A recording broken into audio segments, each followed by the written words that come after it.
You can't bury alive anything that was ready to die. You can't clip wings made of fire. That's God's work. The Phoenix Saga continues.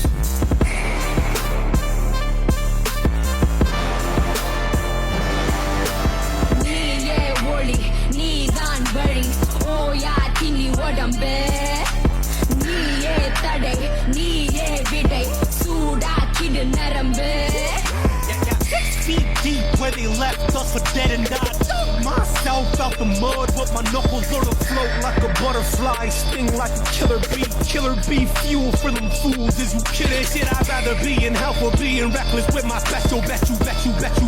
Oh, I see the pearly gates. I be shining with my pearly white and smiling in their face. With the blood up out my mouth and move the mountains out the way. சொட்டும் வருவதென்ன சொல்லு உனக்கு ஒரு தீர்வு அச்சம் போர்வ அதை விட்டு இலக்கணி சேர்வ முன்னாடி வைக்காத பரம்பரை நீ விரு ஒன்னால முன்னேறி வைக்காத தலைமுறை எழுதுவோம் பேர கடலா பொங்குது ரோசம் விளையாடு உனக்கோசம் தட சொல்லாதாய் பாசம் நீ ஜெயிக்கணும் அது கோசம் கடலா பொங்குது ரோசம் விளையாடு உனக்கோசம் தட சொல்லாதாய் பாசம் நீ ஜெயிக்கணும் அது கோசம் நீயே ஒளி நீதான் வழி ஓயா திணி உடம்பே நீயே தடை நீயே விடை சூடாக்கிடு நரம்பு 10 toes down, we ended it. 10 rounds up against the ropes. After king of jungle and hello friends, welcome to what's of facts. இன்னைக்கு நம்ம எங்க இருக்கோம்னு பார்த்தீங்கன்னா fit line lifestyle universal gym அப்படின்ற ஜிம்ல தான் இருக்கோம். நிறைய பேர் வந்து கேட்டிருந்தீங்க, ப்ரோ இந்த மாதிரி வந்து நீங்க கொஞ்சம் சென்சிட்டிவ் டாபிக்கா போட்டுட்டு இருக்கீங்க, இந்த மாதிரி விஷயங்கள்லாம் இல்லாம கொஞ்சம் சுவாரஸ்யமா போடுற அப்படின்னு சொல்லியிருந்தீங்க. ஸோ அதுக்கான ஸ்டெப் தான் இது. இங்க வந்து நான் ஜிம்ல வந்து ஒரு 1 மந்த் வந்துட்டு இருக்கேன். ஸோ சார் வந்து இந்த ஜிம் வந்து ரன் பண்ணிட்டு இருக்காரு. ஸோ இதோட நம்ம எக்ஸ்பீரியன்ஸா ஷேர் பண்ணிக்கலாம். இது ஃபர்ஸ்ட் வீடியோ அப்படின்றதுனால இந்த வீடியோ தொடர்ந்து ஜிம்கான தனி பிளேலிஸ்ட் போட்டு நம்ம சேனல்ல பண்ணலாம் அப்படின்னு சொல்லிட்டு பிளான் இருக்கு. ஸோ அதுக்கான வழியை நம்ம பார்ப்போம். ஸோ வாங்க இன்டர்வியூக்குள்ள போகலாம். வணக்கம் சார். சார் ஆக்சுவலி வந்து ஜிம் அப்படின்ற விஷயம் அப்படின்றாலே எல்லாருக்குமே வந்து ஒரு ஃபிட்னஸ் அப்படின்ற விஷயமே வந்து எப்பயுமே வந்து ஒரு லைஃப் தேவையான விஷயம் அப்படின்னு சொல்லுவாங்க இல்லைங்களா? ஸோ அதுக்கான ஒரு விஷயத்தை வந்து எப்படி நீங்கள் வந்து ஸ்டார்ட் பண்ணலாம் அப்படின்ற விஷயத்தை நம்ம ஷார்ட்டாக சொல்லி பேச போகிறோம். ஸோ இப்போ பார்த்தீங்க அப்படின்னா வந்து உங்களை பற்றி சின்ன இன்ட்ரோ மட்டும் கொடுத்துருங்க சார். என் பேர் வந்து ஓம் முருகா விஜயகுமார். நான் வந்து பார்த்தீங்கன்னா இந்த ஃபிட்னஸ் ஃபீல்டில் வந்து ஒரு 10 இயர்ஸாக நான் இருக்கேன். நான் வந்து டிஸ்ட்ரிக்ட், அப்புறம் ஸ்டேட், அப்புறம் ஃபெடரேஷன் ஆஃப் 2019 வந்து லாஸ்ட்டாக நான் பண்ணேன். அதே மாதிரி NASM CPT கோர்ஸ் முடிச்சுட்டு நான் வந்து தனியாக ஒரு ஜிம் ஒன்று வச்சு ரன் பண்ணியிருக்கோம். லாஸ்ட் 1 இயராக அந்த ஜிம் வந்து நம்ம ரன் பண்ணிட்டு இருக்கோம். சார் இப்போ ஒரு முக்கியமான விஷயம் உங்கள்கிட்ட கேட்கணும்னு நினைக்கிறேன். நீங்கள் வந்து ஜிம் அப்படின்ற ஒரு விஷயத்துக்குள்ள எத்தனை வயசில் என்ட்ரானீங்க, உங்களுக்கு எப்படி அந்த ஆர்வம் வந்தது? ஆக்சுவலாக எல்லா பசங்களும் மாதிரி தான் நம்மளும் காலேஜ் போகிறோம், பார்க்குறோம், இந்த நம்ம படங்கள்லாம் பார்க்குறோம் இல்லையா? படங்கள்லாம் பார்க்கும்போது நம்மளுக்கு ஒரு இது வரும்ல. இப்போ ஹீரோ வந்து பைசப்ஸ் வச்சிருப்பாரு, பார்க்கும்போது அவர் வந்து 10 பேர் அடிப்பார். அப்புறம் அந்த சின்ன வயசுல எல்லாருக்கும் ஒரு கிரேஸ் இருக்கும். இந்த ரஸ்லிங்லாம் பார்த்தா கொஞ்சம் கிரேஸ், WWE அதெல்லாம் பார்க்குறோம். அதில் வந்து ஃபிசிக் நல்லா வச்சுருப்பாங்க. நம்ம அதெல்லாம் தான் நம்மளுக்கு ஒரு சின்ன ஒரு மோட்டிவேஷன் மாதிரி. அதுலேருந்து ஸ்டார்ட் ஆனது தான் அப்படியே ஜிம்ன்றது. ஃபஸ்ட்டு வந்து பாக்ஸிங் பண்ணிட்டு இருந்தோம். அப்படியே கொஞ்சம் கொஞ்சமாக கெரியர் டெவலப் ஆகி கடைசியில் ஃபிட்னஸ் ஃபீல்டில் வந்து அப்படியே ஷைன் ஆக ஆரம்பிச்சிட்டோம். இப்பயும் இந்த வாரணம் படத்தில் வர மாதிரிலாம் சீன்ஸ்லாம் பார்த்துட்டு அந்த மாதிரி சொல்லலாம். இன்னும் ஒரு முக்கியமான விஷயம் என்னன்னு பார்த்தீங்கன்னா, நிறைய பேருக்கு இருக்கிற ஒரு டவுட் என்னன்னு பார்த்தீங்கன்னா, இப்போ வந்து ஒரு 10வது முடிச்சுட்டு நான் 11th போகிறேன், 11th முடிச்சு 12th போகிறேன், காலேஜ் உள்ள போனால் நான் கண்டிப்பாக வந்து ஃபிட்னஸ் உள்ள போகணும் அப்படின்னு சொல்லிட்டு இந்த ஏஜ் தான் நான் ஜிம்முக்கு வரேன் அப்படின்னு சொல்லி சில பேருக்கு வந்து சொல்லுவாங்க. பார்த்தீங்களா, கரெக்டான ஜிம்முக்கு வர ஏஜ் என்ன அப்படின்னு சொல்லி நீங்கள் என்ன சொல்லுவீங்க? ஆக்சுவலாக இப்போ நீங்கள் சொல்கிறதே கொஞ்சம் லைட்டாக முரண்பாடாக தான் இருக்குது இந்த இடத்துல. எப்படி சொல்கிறதுனா, ஃபிட்னஸ்ன்றது வந்து நம்மளுக்கு பார்த்தீங்கன்னா சின்ன வயசுலேருந்து எல்லாருக்குமே இருக்கும். ஓடுறது, விளையாடுறது, இது எல்லாமே ஃபிட்னஸில் வந்துடும். ஜிம்முக்கு வர்றதுன்றது வந்து பார்த்தீங்கன்னா மசில் டெவலப்மெண்ட், ஸ்ட்ரென்த்னிங், அந்த மாதிரியான உங்களுக்கு இப்போ ஒரு ஸ்போர்ட்ஸ் ஆக்டிவிட்டியில் இருக்கும் போது நீங்கள் வந்து ஃபர்தராக அந்த மசிலை டெவலப் பண்ணணும் அப்படின்னு நினைக்கும் போது தான் ஜிம்முக்கு வர வேண்டிய கண்டிஷன்லாம் இருக்கும். மற்றபடி உங்களுக்கு அது நீட் எப்போ இருக்கோ அப்போ தான் ஸ்டார்ட் பண்ணால் தான் இதுவாக இருக்கும். அதுக்கு ஏஜ் லிமிட்லாம் கிடையாது. இன்கேஸ் நீங்கள் வந்து ஒரு 14, 13 உங்களுக்கு வந்து அந்த மசில் டெவலப் பண்ணணும், ஒரு பாக்ஸிங் பண்ணுறீங்க, ஒரு அத்லட்டாக இருக்கீங்க அப்படின்னும் போது உங்களுக்கு வந்து அந்த மசில், இப்போ லெக் மசில், காஃப் மசில், குவாட்ரிக்ஸ் இதெல்லாம் டெவலப் பண்ணணும், ஸ்ட்ரென்தன் பண்ணணும்னு நினைக்கும் போது நீங்கள் ஜிம்முக்கு வந்து ஸ்ட்ரென்தன் பண்ணலாம். மசில் டெவலப்மெண்ட், அதாவது பாடி பில்டிங் அப்படின்னு வர்றது பார்த்தீங்கன்னா உங்களுக்கு அது அந்த மாதிரியான ஒரு பீரியட்குள்ளே நீங்கள் உள்ளே வரணும் அப்படின்னு நீங்கள் நினச்சிங்கன்னா அதுக்கு வந்து ஒரு 17, 16 மேலே வந்தால் கொஞ்சம் நல்லாயிருக்கும். ஏன்னா ஜாப் ஆப்பர்ச்சுனிட்டின்னு பார்த்தீங்கன்னா இதில் வந்து ஒரு 23 or 24 முடிஞ்சிடும். அதனால் நீங்கள் ஒரு 16 ஸ்டார்ட் பண்ணிங்கன்னா மேபி உங்களுக்கு கரெக்டாக இருக்கும். பாடி பில்டிங்கில் கான்சன்ட்ரேட் பண்ணணும்னு நினச்சிங்கன்னா மற்ற ஸ்போர்ட்ஸ் ஈவெண்ட்டுக்கு மற்றதுக்கு நார்மலாக ஃபிட்னஸ் பண்ணுறவங்களுக்கு ஏஜ் லிமிட்லாம் எதுவுமே கிடையாது. எங்கே வேணால் ட்ரெயின் பண்ணலாம், எப்போ வேணால் ட்ரெயின் பண்ணலாம், ஏஜ் லிமிட்லாம் எதுவுமே கிடையாது. அடுத்த கொஸ்டின் என்ன பார்த்தீங்கன்னா, இந்த லீன் ஃபேட் இன்டர்மீடியட் சொல்லுவாங்க பார்த்தீங்களா, லீனாக ஒருத்தவங்க இருக்காங்க, ஃபேட்டாக ஒருத்தவங்க இருக்காங்க, இன்டர்மீடியட் ஒருத்தவங்க. இதில் வந்து எது ஹெல்த்தின்னு சொல்லுவீங்க? இந்த மூணு டிஃப்ரென்ஷியேஷன் என்ன? ஆக்சுவலாக இதுக்கு வந்து எப்படின்னா ஒரு 1940 தான் இதுக்கு ஆக்சுவலாக பேர் வச்சாங்க. இதுக்கு இந்த பாடி டைப்ஸ் ஆக்சுவலாக 3 டைப்ஸ் வரும். இதில் எண்டோமார்ப், மெசோமார்ப், அப்புறமா எக்டோமார்ப்னு சொல்லுவாங்க. இந்த மெசோமார்ப்ன்றவங்க பார்த்தீங்கன்னா அவங்களுக்கு வந்து மீடியமான பீப்புள். அவங்க வந்து மசில் சீக்கிரமாகவும் டெவலப் ஆகிறதும் நல்லா இருக்கும், ஜெனட்டிக்கலாக அவங்களுக்கு வந்து நல்ல ஒரு டெவலப்மெண்ட் இருக்கும். இந்த எண்டோமார்ப் பாடி டைப் பார்த்தீங்கன்னா அவங்க வந்து ரவுண்டாக இருப்பாங்க, ப்ளஸ் வந்து மசில் சாஃப்டாக இருக்கும். எக்டோன்றவங்க வந்து ரொம்ப லீனாக ஸ்கின்னியாக இருப்பாங்க. இவங்க வந்து எக்டோவில் வருவாங்க. இதில் வந்து மூணுமே அன்ஹெல்த்தி ஹெல்த்தின்றதுலாம் கிடையாது ப்ரோ. மூணுமே வந்து பார்த்தீங்கன்னா உங்களுக்கு மூணுமே வந்து நம்ம கரெக்டாக வச்சுக்கிட்டோம்னா ஹெல்த்தி தான் உங்களுக்கு. இது மூணுமே வந்து உங்களோட ஜெனட்டிக் பேஸ் பண்ணி தான் உங்களுக்கு வந்து இருக்கும். இந்த எண்டோன்றவங்க வந்து கொஞ்சம் ஃபேட்டியாக இருக்காங்க, அதனால அன்ஹெல்த்தி. மிசோன்றவங்க வந்து கரெக்டாக இருக்காங்க, கொஞ்சம் மீடியமாக இருக்காங்க, அதனால அவங்க வந்து ஹெல்த்தின்றது கிடையாது. மூணுமே வந்து நம்ம ஒர்க் பண்ணி அதுக்கு என்ன சாப்பிடணும், என்ன சாப்பிடக்கூடாது, இந்த எப்படி ட்ரெயின் பண்ணணும், அதெல்லாம் நம்ம கரெக்டாக வச்சுக்கிட்டோம்னா எல்லாமே ஹெல்த்தி தான். மூணு பேருக்குமே ஃபிட்னஸ்ன்றது அவசியம். இந்த 3 பாடி டைப்ஸ்க்கும் ஃபிட்னஸ்ன்றது ரொம்ப அவசியம். கண்டிப்பாக சார் சொன்ன மாதிரி பார்த்தீங்கன்னா ஃபிட்னஸ் அப்படின்ற விஷயம் வந்து இவங்களுக்கு தான் பொருந்தும், இவங்க தான் பொருந்தாது அப்படின்னு சொல்லிட்டு ஒரு மித்தலாம் உதறி தள்ளிட்டு எந்த ஒரு பாடி டைப்ல இருந்தாலுமே நீங்கள் ஃபிட்னஸ் அப்படின்ற விஷயம் லைஃப் ரொம்ப தேவையான விஷயமா தான் இருக்கு இல்லைங்களா? ஸோ நெக்ஸ்ட் கொஸ்டின் என்னன்னு பார்த்தீங்கன்னா, ஒரு டிரான்ஸ்ஃபர்மேஷன் அப்படின்னு சொல்றாங்க பார்த்தீங்களா? டிரான்ஸ்ஃபர்மேஷன் ஒரு மாறுபாடு, இந்த ஒரு ஸ்டேஜ்ல இருந்து இந்த ஸ்டேஜ் நான் மாறுறேன் அப்படின்னு டிரான்ஸ்ஃபர்மேஷன் சொல்லுவாங்க. இந்த டிரான்ஸ்ஃபர்மேஷன் அப்படின்ற ப்ராசஸ் வந்து உண்மையிலேயே எப்படி டிஃபைன் பண்ணுவீங்க? உங்களோட ஹெல்த் கண்டிஷனை வச்சு தான் அதை டிஃபைன் பண்ண முடியும். எப்படி சொல்றதுன்னு பார்த்தீங்கன்னா, இப்போ உங்கள் வெயிட்டை ஆக்சுவலாக நீங்கள் ஒரு உங்கள் வெயிட் இருக்கீங்கன்னா அதுக்கு ஒரு பிஎம்ஐ பர்சன்டேஜ் இருக்கு, பாடி மாஸ் இண்டெக்ஸ்ன்னு சொல்லுவாங்க. அந்த பர்சன்டேஜ்குள்ளே இருக்கணும். ப்ளஸ் வந்து உங்களுக்கு கரெக்டான உங்களால் உங்கள் வெயிட்டை ஃபஸ்ட்டு ஹேண்டில் பண்ணக்கூடிய கெப்பாசிட்டி, உங்கள் வெயிட்டை நீங்கள் ஹேண்டில் பண்ணக்கூடிய கெப்பாசிட்டி, உங்கள் வெயிட்னால உங்களுக்கு எந்த ஒரு பிரச்சனையும் இருக்கக்கூடாது. அதுதான் ஃபிட்னஸ் ஆக்சுவலாக. மற்றபடி 6 பேக் வச்சுக்கணும், பைசப்ஸ் இருக்கணும், செஸ்ட் இருக்கணும், ஷோல்டர்ஸ் இருக்கணும், பார்க்க வந்து கைஜாண்டிக்காக இருக்கணும், அதெல்லாம் வந்து ஃபிட்னஸ் கிடையாது. ஃபிட்னஸ்ன்றது உங்கள் பாடியை வந்து உங்களால் ஹேண்டில் பண்ண முடியும். உங்கள் பாடினால உங்களுக்கு எந்த ஒரு ஹெல்த் இஷ்யூவும் இல்லாமல் இருக்கணும். எந்த ஒரு ஹெல்த் இஷ்யூவும் இல்லாமல் இருந்தாலே அது ஃபிட்னஸ் தான். அதுக்கு என்ன பண்ணணும்னு பார்க்கணும். இப்போது எப்படி சொல்கிறதுனா, ஒரு 45 மினிட்ஸ் டெய்லி ஒரு ஆள் வாக்கிங் போகிறாரு அப்படின்னா அவர் மோஸ்ட்லி அவர் ஒரு ஃபிட்னஸில் தான் இருப்பார். கரெக்டான ஃபுட், ஒரு டைமுக்கு 3 வேளை சாப்பாடு சாப்பிட்றது, அது கரெக்டான அளவில் சாப்பிட்றது, ப்ளஸ் வந்து வாக்கிங் வந்து 45 மினிட்ஸ் ரெகுலராக வச்சுக்கிறது, இது பண்ணாலே ஒரு கரெக்டான ஃபிட்னஸ் தான். மேற்கொண்டு எதுக்கு நம்ம ஜிம்முக்கு போகணும் அப்படின்னு பார்த்தீங்கன்னா, உங்கள் மசிலை ஸ்ட்ரென்தன் பண்ணுறதும் ப்ளஸ் வந்து மசில் டெவலப் பண்ணுறது, கண்டிஷனிங், அந்த மாதிரியான விஷயத்துக்கு வேணால் நீங்கள் உங்கள் செல்ஃப் சாட்டிஸ்ஃபேக்ஷன் தான் இந்த ஜிம்முக்கு வர்றது, ஒர்க் அவுட் பண்ணுறதெல்லாம் உங்களோட செல்ஃப் சாட்டிஸ்ஃபேக்ஷன். ஃபிட்னஸ்ன்றதுக்கு வந்து நம்ம லிமிட்லாம் ஃபிக்ஸ் பண்ண முடியாது. அடுத்த ஒரு முக்கியமான விஷயம் பார்த்தீங்கன்னா, இந்த ஜிம் ஸ்ட்ராட்டஜின்னு சொல்லுவாங்க. சில ஜிம்மில் சேரத்துக்கு வந்து நிறையா ஃப்ளெக்சிபிளானலாம் வச்சுருப்பாங்க. 90 days டிரான்ஸ்ஃபர்மேஷன், 90 நாட்கள் வந்து நீங்கள் வந்து பாடி டிரான்ஸ்ஃபர்மேஷன் பண்ணலாம் அப்படின்னு சொல்லிட்டு நிறைய விஷயங்கள் சொல்லுவாங்க இல்லைங்களா? எந்த அளவுக்கு வந்து இது உண்மை நினைக்கிறீங்க? 90 days சேலஞ்ச் ஆக்சுவலாக பண்ணலாம் ப்ரோ, டிரான்ஸ்ஃபர்மேஷன் பண்ணலாம், பாடி டிரான்ஸ்ஃபர்மேஷன் பண்ணலாம். ஆனால் எப்படி சொல்கிறதுனா, அதுக்கு வந்து ஒரு ட்ரெயினரும் ஒத்துழைக்கணும், அதுக்கேற்ற மாதிரி அந்த ஸ்டூடெண்ட்டும் ஒத்துழைக்கணும். 2 பேரும் கரெக்டாக ஒத்துழைச்சாங்கன்னா மட்டும்தான் போகும். ஏன்னா வரவங்க எல்லாருக்குமே 90 days ஆக்சுவலாக 3 monthsல எல்லாருக்குமே ரிசல்ட்ன்றது இருக்கும். ஏதாவது ஒரு ரிசல்ட் இருக்கும். ஜிம்க்கு ரெகுலராக 3 months வந்தாலே காமனாக எல்லாருக்குமே அந்த ரிசல்ட் இருக்கும். இப்போ அது வந்து ஒரு ஜிம்மில் போனாதான் அந்த டிரான்ஸ்ஃபர்மேஷன் இருக்கும், ஜிம்குள்ளே போனீங்கன்னா தான் அந்த 90 daysல டிரான்ஸ்ஃபர்மேஷன் கிடைக்கும்ன்றது கிடையாது. அந்த 90 daysல நீங்கள் எந்த ஒர்க் அவுட் பண்ணீங்கனாலும் அந்த ஒர்க் அவுட்டுக்கு உண்டான பெனிஃபிட்ஸ் உங்களுக்கு கண்டிப்பாக இருக்கும். அந்த 90 daysக்கு அந்த ஒர்க் அவுட்ஸ்க்கு உண்டான பெனிஃபிட்ஸ் கண்டிப்பாக உங்கள் மசில்ஸில் கண்டிப்பாக 100% தெரியும். ஆனால் தேவையான விஷயம் என்னன்னா, நீங்கள் அந்த 90 days வந்து ஒர்க் பண்ணணும். 90 days இல்லை, இப்போ எப்படி சொன்னால் 1 month பண்ணாலும் அதுக்கு என்ன பெனிஃபிட்டோ அது இருக்கும், 2 monthsனாலும் அதுக்கான பெனிஃபிட்ஸ் இருக்கும், 3 monthsனாலும் அதுக்கான பெனிஃபிட்ஸ் இருக்கும். உங்களுக்கு எவ்வளோ சஸ்டெயின் பண்ணி கன்சிஸ்டன்சி மெயின்டைன் பண்ணுறீங்களோ அவ்வளோ ரிசல்ட் உங்களுக்கு. ஓகேங்களா? இது என்னன்னா, ட்ரெயினர்ஸ் வந்து கொஞ்சம் அட்வான்ஸாக இருப்பாங்க. எல்லாருக்கும் எல்லாம் தெரியும் அவங்களுக்கு. எப்படி சொல்கிறேன்னா, உங்களுக்கு என்ன ஃபுட் அவங்க ஆக்சுவலாக ஆல்ரெடி அவங்க வந்து வெயிட் லாஸ் பண்ணியிருப்பாங்க, வெயிட் கெயின் பண்ணியிருப்பாங்க, ஒரு காம்படிஷன்ஸ் பண்ணியிருப்பாங்க, அவங்களுக்கு அதுக்கான நாலேஜஸ் இருக்கும். நாலேஜஸ் இருக்கும்போது அந்த நாலேஜஸ் நீங்கள் ஃபாலோ பண்ணும்போது அந்த 90 daysல வந்து உங்களுக்கு பெட்டர் ரிசல்ட் இருக்கும். ஆனால் எப்படி சொல்கிறேன்னா, அவங்க சொல்கிற மாதிரி நீங்கள் கேட்டு கரெக்டாக எல்லாம் பண்ணிங்கன்னா உங்களுக்கு 100% ரிசல்ட். ஸோ சார் என்ன சொல்லணும்னு பார்த்தீங்கன்னா, ஒரு ஜிம் போனீங்க அப்படின்னா கன்சிஸ்டன்சி மெயின்டைன் பண்ணணும்னு சொல்கிறாரு. இந்த கன்சிஸ்டன்சி நீங்கள் கரெக்டாக மெயின்டைன் பண்ணீங்கன்னா கண்டிப்பாக வந்து ஒரு டிரான்ஸ்ஃபர்மேஷன் வந்து ஓரளவுக்கு உங்கள் கண் கூட நீங்கள் பார்க்க முடியாதுன்னு சொல்கிறாரு இல்லைங்களா சார்? கண்டிப்பாக. ஸோ நெக்ஸ்ட் கொஸ்டின் போயிடலாம். இப்போ வந்து நம்ம முக்கியமான ஒரு கட்டம் தான் என்ன இருக்கு பார்த்தீங்கன்னா நிறைய மிக்ஸ் இருக்கும் ஜிம்ல வந்தாலே நிறைய வதந்திகள் இருக்கும், அப்படியே பரப்பிட்டே இருப்பாங்க, இதெல்லாம் பண்ணா அதெல்லாம் ஆயிடும், இதெல்லாம் பண்ணா அதெல்லாம் ஆயிடும். அந்த மாதிரி சில கொஸ்டின்ஸ் காமனாக கேட்குற கொஸ்டின்ஸ் ஒன்று எடுத்து வச்சிருக்கேன். என்னன்னு பார்த்தீங்கன்னா ஃபர்ஸ்ட் ஒன்று வந்து என்னன்னு பார்த்தீங்கன்னா சவுண்ட் ப்ரொடக்ஷன், அதாவது வந்து ஆண்மை குறைய வந்து வெயிட் அதிகமாக தூக்கணும், இந்த மாதிரி விஷயங்கள்லாம் சொல்லுவாங்கல்ல, இதெல்லாம் எந்த அளவுக்கு உண்மைன்னு நீங்கள் சொல்றீங்க? ஆக்சுவலாக ஜிம் நீங்கள் சொல்றது பார்த்தா இப்போ எப்படின்னா ஃபெர்டிலிட்டி ஹாஸ்பிட்டல்லாம் எடுத்துட்டு ஜிம்மு வந்து ஃபெர்டிலிட்டி ஜிம்னு வச்சிடலாம். ஆக்சுவலாக அந்த மாதிரி பண்ணிடலாம் போல இருக்கு. இப்போல்லாம் அப்படிதான் ஆகிப்போச்சு. எப்படி சொல்லணும்னா நம்ம ஜிம்முக்கு வந்தோம்னா வந்து ஜிம் வெயிட்ஸ் தூக்குனீங்கன்னா உங்களுக்கு வந்து அந்த இதுக்கு செமன் ப்ரொடக்ஷன் கம்மியாயிடும், அதெல்லாம் சுத்தம் மித்து தான். அந்த மாதிரி உங்களுக்கு வந்து எப்படி சொல்றேன்னா உங்க ஹெல்த்தை நீங்க மெயின்டைன் பண்றதுக்காக தான் ஒரு ஃபிட்னஸ் பண்ணுங்க.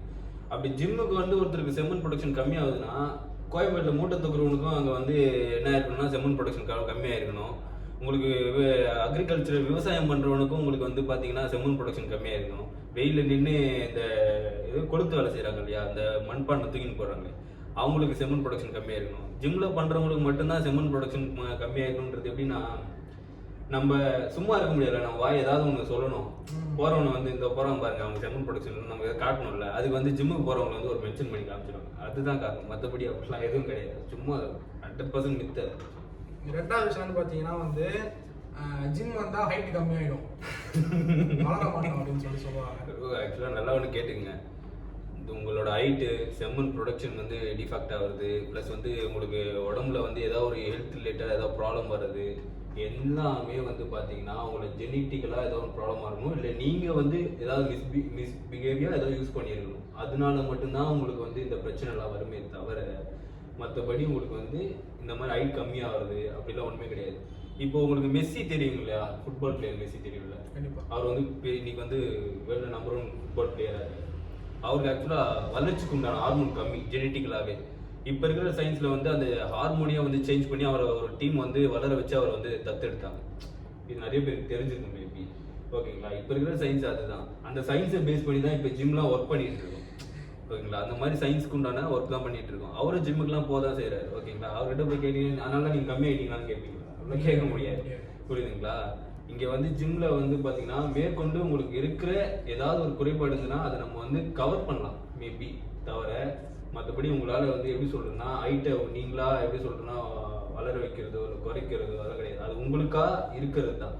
உங்களுக்கு ஜெனட்டிக்ல என்ன இருக்கோ அந்த ஹைட் என்ன ஆனாலும் வந்துடும். அது நீங்கள் எவ்வளோ டன் வெயிட் தூக்கினாலும் சரி, எவ்வளோ பவுண்ட் வெயிட் தூக்கினாலும் சரி, அது கண்டிப்பாக அது இருக்கிறதா. கண்டிப்பாக. அடுத்த ஒரு முக்கியமான மெத்தட் அப்படின்னு பார்த்தீங்கன்னா வெயிட் லாஸ் அப்புறம் மசில் ஸ்ட்ரென்த் அப்படின்ற ஒரு விஷயம் சொல்லுவாங்க பார்த்தீங்களா. இந்த வெயிட் லாஸ் அப்படின்றது வந்து ஜிம் போனால் வெயிட் லாஸ் ஆகிடலாம், ஜிம் போனால் அது மசில் ஸ்ட்ரென்த் வந்து சீக்கிரமாக ஆகிடும். இந்த மாதிரி வந்து ஜிம் போயிட்டு நம்ம ஒர்க் அவுட் பண்ணிட்டு உடனே ஏதாவது ஃபுட்டு சாப்பிட்டா கண்டிப்பாக நம்ம உடம்புல வந்து அது வந்து கட்டியாக மசாலா வந்துடும் அப்படின்னு சொல்லி நிறைய பேர் ஃபர்ஸ்ட் ஆரம்ப ஸ்டேஜில் போகிறவங்க வந்து நினச்சிட்டு இருப்பாங்க இல்லைங்களா. அந்த மாதிரி ஆளுங்களையும் நீங்கள் என்ன சொல்ல விரும்புறீங்க, எது உண்மை? ஆக்சுவலாக ஃபஸ்ட்டு நீங்கள் இந்த கொஸ்டின் ஆன்சர் தெரியணும்னா ஃபஸ்ட்டு ஜிம்னா ஃபஸ்ட்டு நீங்கள் என்ன தெரிஞ்சுக்கணும். ஜிம்ன்றது பார்த்தீங்கன்னா ஒரு லெட்டின் வேர்டு அது ஆக்சுவலாக, ஓகே. அவங்க தான் வந்து அதை கண்டுபிடிச்சாங்க. அந்த காலத்தில் வந்து இந்த கிரேக்ஸ்லாம் ஒரு பெரிய ஒரு இதுமா இருக்கும். அதில் வந்து கேம்லாம் ஃபஸ்ட்டு அவங்க தான் ஒலிம்பிக்ஸ் அங்கேருந்து தான் ஃபஸ்ட்டு கண்டுபிடிச்சி வெளியே வந்தாங்க, ஓகே. அதுலேருந்து ஃபஸ்ட்டு மேரத்தான் தான் உருவாச்சு. அப்புறமா வலுதூக்குதல் அந்த மாதிரி நிறைய கேம்ஸ் வந்து ஆட் பண்ணிட்டே வந்தாங்க இல்லையா. இப்படி நிறைய கேம்ஸ் ஆட் பண்ணும்போது இந்த கேம்ஸை வந்து விளையாடுறதுக்கு அந்த மசிலை வந்து கண்டிஷன் பண்ணி ஸ்ட்ரென்தன் பண்ணுறதுக்கு ஒரு இடம் தேவைப்படுச்சு.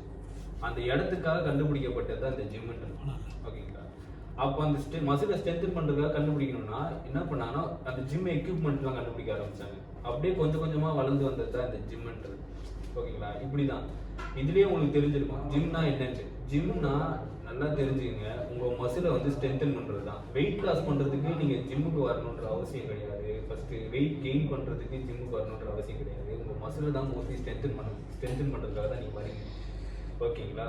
அதோட சேர்த்து பர்சனல் டயட் மூலயமா நீங்கள் வந்து டயட் ஃபுட் கண்டிஷனிங், அதாவது உங்களோட டயட் மூலயமா தான் உங்கள் வெயிட் லாஸ் ஆகிறதும் வெயிட் கெயின் ஆகிறதும் இருக்குது.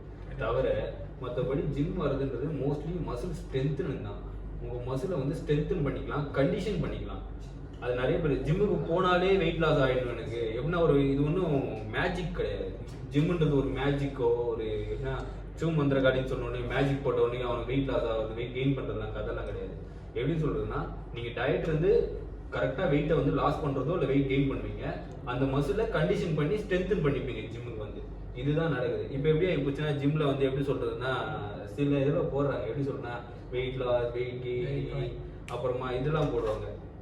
எப்படின்னா வெயிட் லாஸ் வெயிட் கெய்னிங் போடலாம். ஆனால் அது எப்படி சொல்றதுன்னா அது அவங்களுக்கு நம்ம வந்து கைடன்ஸ் தான் கொடுக்க முடியும். அவங்களுக்கு வந்து ஜிம்முக்கு வந்தால் வெயிட் கெயின் ஆகிடுன்றது கிடையாது. நாம் என்ன சாப்பிட்டா கெயின் ஆகுன்ற கைடன்ஸ் வந்து நம்ம ஒரு நியூட்ரிஷனிஸ்ட்டை வச்சு நம்ம வந்து கெயின் பண்ணுவோம். அது வந்து அது பண்ணதுக்கு அப்புறமா அந்த ஒபீஸ் ஆகிடக்கூடாது. அந்த வெயிட் வந்து உங்களுக்கு வந்து ஒரு அன்கன்வீனியன்ட்டாவோ இல்லை உங்களுக்கு வந்து வெயிட் லாஸ் பண்ணும்போது அந்த மசில் வந்து ஒரு மாதிரி ஃப்ளாகோ ஒரு மாதிரி ஆகிடக்கூடாது. அதை வந்து நீங்கள் டைட்டன் பண்ணி ஸ்ட்ரென்தன் பண்ணி வச்சுக்கிறது நம்ம ஜிம்மில் ஹெல்ப் பண்ணுவோம். இதுதான் ஆக்சுவலாக ஜிம்மில் நடக்கிற விஷயம். எல்லா ஸ்போர்ட்ஸ் மேன் எல்லாருக்கும் வந்து ஒரு மசில் ஸ்ட்ரென்தன் பண்ணுற இடம், கண்டிஷனிங் பண்ணுற இடம் தான் இந்த ஜிம்ன்றது. ஓகேங்களா? ஸோ நெக்ஸ்ட் ஒரு மித்தான விஷயம் என்னன்னு பார்த்தீங்கன்னா, நம்ம விமன் சைடு வரும், பெண்கள் பக்கம் வரும். சரிங்களா? பெண்கள் பக்கம் பார்த்தீங்கன்னா நிறைய பேர் சொல்லுவாங்க வெயிட் தூக்கினா ஓவர் கீழே இருக்கணும் அப்படின்னு சொல்லுவாங்க. இல்லை மென்சுரல் சைக்கிள் வந்து கரெக்டாக வராது, நீ வந்து பார்க்கறதுக்கே வந்து பையன் மாதிரி இருப்ப, ஒரு பெண்மையாகவே அவனை பார்க்க மாட்டாங்க யாருமே ஜிம்லாம் போயிட்டு அப்படின்னு சொல்லுவாங்க. எந்த விதத்தில் சரி உண்மைன்னு நினைக்கிறீங்க? ஆக்சுவலாக இது எப்படி சொல்கிறேன்னா, நம்ம சயின்ஸாக சொல்லணும்னு பார்த்தீங்கன்னா அதெல்லாம் நடக்கிறதுக்கு வாய்ப்பே கிடையாது. எப்படி சொல்கிறேன்னா ஃபீமேல் தான், மேல் தான். எப்படி சொல்கிறதுன்னா உங்களுக்கு ஃபீமேல் வந்து எப்படி சொல்லணும்னா நீங்கள் ஜிம்முக்கு வந்து என்ன தான் ஹார்டாக ஒர்க் பண்ணி இது பண்ணாலும் உங்களுக்கு மேலுக்கு உண்டான அந்த ஹார்மோன் வந்து ஜென்ரேட் ஆகாது. அப்படின் போது அவங்க வந்து ஃபீமேல் வந்து மேலே மாறி அந்த மசில்லாம் சேஞ்ச் ஆகக்கூட கண்டிஷன்லாம் கிடையவே கிடையாது. ஃபீமேலாக தான் இருப்பாங்க. என்னென்னா அவங்களுக்கும் அதே ப்ராசஸ் தான். அவங்க இருக்கிற சைஸில் அந்த மசில் கண்டிஷனிங் ஆகும், அவ்வளோதான். மற்றபடி அந்த யூட்ரஸ் டவுன் அந்த மாதிரி ப்ராப்ளம்லாம் அவங்களுக்கு ஆக்சுவலாக அதெல்லாம் இதில் கிடையவே கிடையாது. ஜிம் பண்ணுறதுனால வெயிட் தூக்குறதுனால அப்படிலாம் கிடையாது. அப்படின்னு பார்த்தா நிறைய ரஷ்யன் ஃபீமேல்ஸ்லாம் பார்த்தீங்கன்னா ப்ரெக்னென்சி டைம்லலாம் நிறைய ஒர்க் அவுட்ஸ் தான் பண்ணுறாங்க. ஓகேங்களா? அதனால ஒன்றும் பிரச்சனை இல்லை. அப்படின்னு பார்த்தா ராஜஸ்தானில் பார்த்தீங்கன்னா தண்ணியே கிடையாது. மொத்த அங்கே இருக்கிற பொம்பளைங்கலாம் பார்த்துருக்கீங்களா என்ன பண்ணுவாங்க பார்த்துருக்கீங்களா, தலையில் ஃபுல்லாக ஒரு பெரிய ஜாடி மாதிரி வச்சு தண்ணி எத்தனையோ கிலோமீட்டர்லேருந்து 5 கிலோமீட்டர் 6 கிலோமீட்டர்லாம் நடந்து போகிறாங்க. அப்படின்னு பார்த்தா அவங்களுக்குலாம் அந்த பிரச்சனை வந்திருக்கணும்ல. கண்டிப்பாக. அப்படின்னு பார்த்தா அந்த ஒர்க்கோட கம்பேர் பண்ணும்போது நம்ம கொளுத்து வேலை செய்கிற பெண்களோட இந்த மாதிரி செய்கிற கஷ்டப்படுற பெண்களோட ஜிம்மில் ஒர்க் அவுட்ன்றது அவ்வளோ கஷ்டமானு கேட்டால் கிடையாது. அந்தளவுக்கு கஷ்டமான வேலை கிடையாது. அப்போ எப்படி ஜிம் பண்ணால் மட்டும்தான் இந்த ப்ராப்ளம் வரும்ன்றது வந்து எப்படி சொல்கிறேன்னா அது 100% வித்து தான். இப்போ ஒரு எக்ஸாம்பிள் நான் சொல்கிறேன் பாருங்களேன். இப்போது நேற்று ஒரு பையன் வந்து என்கிட்ட கேட்டான். எப்படி கேட்டான்னா, ப்ரோ நான் ஒர்க் அவுட் பண்ணதுக்கப்புறம் ஒரு 2 hours குளிக்கக்கூடாது, ஏன்ப்பா அப்படின்னு கேட்டேன். ஒர்க் அவுட் பண்ணதுக்கு 2 hours குளிச்சோன்னா 2 hours குளிச்சிட்டோன்னா நரம்பு தளர்ச்சி வந்துடும் சொல்லிட்டு. இந்த மித்தெல்லாம் என்ன சொல்லுவீங்க? இப்படி ஒரு மித்து இருக்கு. இந்த மாதிரி நிறையா எப்படின்னா இங்கே லிஸ்ட்டு போட்டு எழுதுனீங்கன்னா மித்தில் வந்து எப்படி சொல்றேன்னா அது என்னன்னு தெரியல. ஜிம்மை பார்த்தா சில பேருக்கு ஆகாதுன்னு நினைக்கிறேன். பிடிக்கும் எப்படின்னா நீங்கள் இந்த மித்து பரப்புறவங்களாம் பார்த்தீங்கன்னு வச்சுக்கோங்களேன், சிம்பிள் ஒன்றுமே கிடையாது. அவங்களாம் ஜிம் பக்கம்லாம் வந்திருக்க மாட்டாங்க. ஜிம் பக்கம் இது ஒர்க் அவுட்லாம் பண்ணிருக்கோம் செஞ்சிருக்கலாம் மாட்டாங்க. எப்படின்னா ஒரு நாள் 2 நாள் வந்துட்டு ஓடி இருப்பாங்க, இல்லை ஒரு மாதம் செஞ்சுட்டு ஓடிட்டு இருப்பாங்க. நம்மளுக்கு இதெல்லாம் செட் ஆகாது. செல்ஃப் கான்ஃபிடன்ஸ் இல்லாத ஆள் இவங்களாம் எப்படி சொல்கிறதுன்னா போகிற போக்கில் ஏதாவது ஒன்று சொல்லிட்டு போகணும்ல, ஏதாவது ஒன்று சொல்லுவோம். அவன் எப்படி நல்லா வந்துடுவான், நம்ம எதாவது சொல்லுவோம். இப்போ நீங்கள் வரீங்க, இப்போ நீங்கள் ஜிம்லாம் போகாது, உங்களுக்கு ஏதாவது ஆகிடும், ஏதாவது சொல்லணும்னு நான் சொல்லிட்டு போயிடுவேன். அவ்வளோதான். எனக்கு பிடிக்காது ஏன்னா நீங்கள் ஜிம்முக்கு போகிறது, அதனால் நான் சொல்லுவேன். அதெல்லாம் நம்ம கேட்டுட்டு இருக்கக்கூடாது. நம்மளுக்கு நல்லா தெரிஞ்சுக்கங்க, ஃபிட்னஸ்ன்றது ஈச் அண்ட் எவ்ரி பீப்புளுக்கு ரொம்ப முக்கியமான ஒரு விஷயம் இப்போ இருக்கிற காலகட்டத்தில். ஓகேங்களா? ரொம்ப முக்கியமான விஷயம். கரெக்டாக ஒர்க் அவுட் பண்ணுங்கள், கரெக்டாக சாப்பிடுங்க, கரெக்டாக தூங்குங்க. இதுதான் உங்களுக்கு தேவையான விஷயம். இதை கரெக்டாக பண்ணிங்கன்னா உங்கள் உடம்பை நீங்கள் நல்லா வச்சுக்கிட்டிங்கன்னா அது மூலயமா உங்களுக்கு கிடைக்கக்கூடிய செல்ஃப் கான்ஃபிடன்ஸ் பார்த்தீங்கன்னா உங்களோட ஸ்டாண்டர்டை வேறு லெவலில் எடுத்துகிட்டு போய் நிப்பாட்டும். கண்டிப்பாக சார். மிக்ஸ்லாம் பார்த்தோம். இப்போ வந்து ஃபைனலாக வந்து ஒரு காமனாக பேசக்கூடிய விஷயங்கள் நிறைய பேர் ஸ்டேட்டஸில் போடுவாங்க, நிறைய பேர் வந்து சினிமாஸ்லேயுமே பார்த்துருப்போம். என்ன அப்படின்னு பார்த்தீங்கன்னா ஜிம் அப்படின்ற வந்து ஒரு ஸ்ட்ரெஸ் பஸ்ட்னு சொல்லுவாங்க. ஜிம் போனால் நான் கவலையெல்லாம் மறந்துட்டு நிம்மதியாக இருக்கும் அப்படின்னு சொல்கிறாங்க. ஜிம்முக்கு மட்டும்தான் பொருந்துமா, எல்லா ஸ்போர்ட்ஸுக்குமே பொருந்துமா? அது ஜிம்முக்கு மட்டும் பொருந்துன்றது கிடையாது. எப்படி சொல்லணும்னா உங்களுக்கு ஸ்ட்ரெஸ் ரிலீஸ் ஆகணுன்றது வந்து எப்படின்னு பார்த்தீங்கன்னா உங்களுக்கு பிடிச்ச விஷயத்த செய்யறதுனால தான் ஆக்சுவலாக ஸ்ட்ரெஸ் ரிலீஃப் ஆகும். சில பேருக்கு வந்து எப்படி சொல்கிறதுனா சாப்பிட்டா அந்த ஸ்ட்ரெஸ் ரிலீஃப் ஆவாங்க. சில பேர் வந்து பார்த்தீங்கன்னா மூவிஸ் பார்த்தா ரிலீஃப் ஆவாங்க. சம் பீப்புள்ஸ் வந்து ஜிம்முக்கு ரிலீஃப் ஆவாங்க. ஆனால் எனக்கு தெரிஞ்சு மோஸ்ட் ஆஃப் த பீப்புள் வந்து பார்க்குறீங்கன்னா இந்த ஐடிஸில் வேலை பார்க்குற பசங்க எல்லாருமே பார்த்தீங்கன்னா ஜிம்முக்கு எதுக்கு மோஸ்ட்லி வந்து பண்ணுவாங்கன்னு பார்த்தீங்கன்னா அவங்களோட ஸ்ட்ரெஸ்ஸை வந்து ஸ்ட்ரெஸ் பஸ்டராக தான் நினைக்கிறேன். மோஸ்ட் நீங்கள் ஒரு 70 to 80% ஆஃப் பீப்புள் வந்து எல்லாரும் மசில் டெவலப்மெண்ட்காகலாம் வரது கிடையாது ஜிம்முக்கு. எல்லாருமே வந்து ஒரு ஸ்ட்ரெஸ், அந்த ஸ்ட்ரெஸ்ஸை வந்து ஒரு ஜிம்முக்கு வந்து பண்ணும்போது ஒரு ரிலீஃப் கிடைக்குதுன்னு நினச்சி தான் பண்ணுறாங்க. ஆனால் இந்த ஜிம்முக்கு வந்து பண்ணால் மட்டும்தான் ஸ்ட்ரெஸ் ரிலீஃப் ஆகுமான்னு கேட்டிங்கன்னா கிடையாது. அவங்களுக்கு பிடிச்ச விஷயம் எதுவோ அதை டார்கெட் பண்ணாங்கன்னா ஸ்ட்ரெஸ் ரிலீஃப் ஆகும். தேங்க்யூ சார், நிறைய விஷயத்த ஷேர் பண்ணிங்க, ரொம்ப தேங்க்ஸ். ஸோ பார்த்துருப்பீங்க எல்லாருமே ஜிம்னா இதான் அப்படின்னு சொல்லிட்டு ஒரு ஐடியா கிடைச்சிருக்கும். புதுசாக ஜிம் போகிறவங்க இருந்தீங்கன்னா கண்டிப்பாக அந்த வீடியோஸ் வந்து ரெஃபர் பண்ணிட்டு போங்க. இந்த மாதிரி மித்ஸ் அண்ட் ஃபேக்ட்ஸ்லாம் உடைக்கிற மாதிரி சில விஷயங்கள் வந்து சார் சொன்னார். அதே மாதிரி வந்து புதுசாக நீங்கள் ஜிம் ஜாயின் பண்ண அந்த சரௌண்டிங்ஸ் இருந்தீங்கன்னா இந்த ஜிம் கார்டு லொக்கேஷன் டிஸ்கிரிப்ஷனில் தரேன், அதை பார்த்து நீங்கள் வந்து ஜாயின் பண்ணிக்கலாம். So until the bye from Joga signing of.